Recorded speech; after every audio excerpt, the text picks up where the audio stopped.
Plus de 5300 détenus vont expérimenter pour la première fois en France ce vote carcéral. Ils resteront entre les murs de la prison et glisseront leur bulletin en toute discrétion dans une enveloppe, dans une pièce à part. Les 29 prisonniers inscrits sur les listes électorales à Domingo ont été préparés à ce scrutin. Ils avaient le droit de voter auparavant par d'autres moyens, mais qui étaient a priori un peu plus complexes et qui avaient d'ailleurs émis des faibles taux de vote. C'est-à-dire qu'ils votaient soit par procuration, la difficulté c'était bien sûr de trouver un mandataire qui pouvait voter dans la commune où ils étaient inscrits, ou sinon en ayant une permission de sortir. Alors bien sûr la permission de sortir, il y a des règles, il fallait faire une demande auprès de la commission d'application des peines.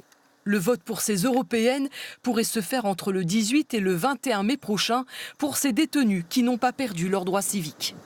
À l'issue, les bulletins seront rassemblés au niveau du greffe judiciaire de l'établissement, transmis au ministère de la Justice.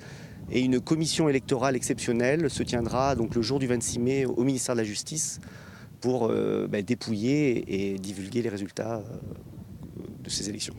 Les détenus des 3 établissements pénitentiaires de La Réunion qui se sont inscrits sur les listes électorales voteront dans un peu plus de 2 semaines dans le cadre de cette expérimentation. Habituellement dans les prisons, le taux de participation à une élection varie entre 4 et 8%.